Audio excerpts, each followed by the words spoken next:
tikiman tayo ng bonggang-bongga.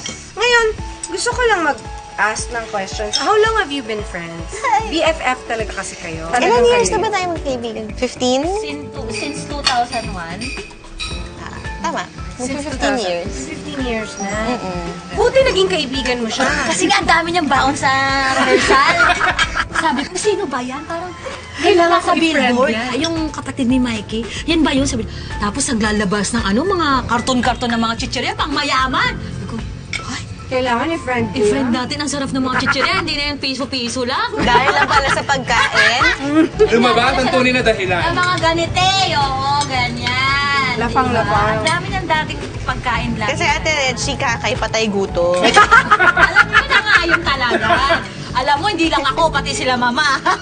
Saan kayo nag-meet ba? Sa Alikabok. Alikabok.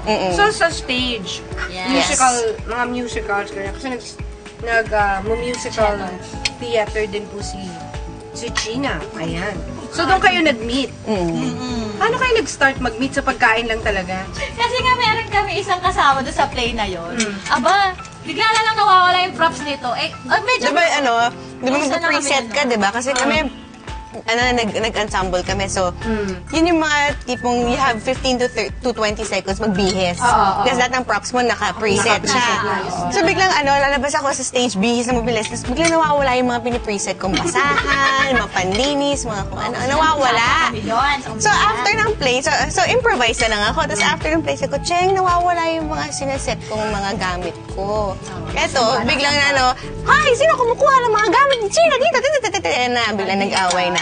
Sige. Dahil lang sa walis, mga basahan, ganyan. Yun pala, may isang tao talagang nangungulekta lang ng mga kung anik-anik. Siya ba yun? Hindi siya, kamukha niya. Natatanda. Kamukha niya. Sinuot na nga sa ulo. Ang sarap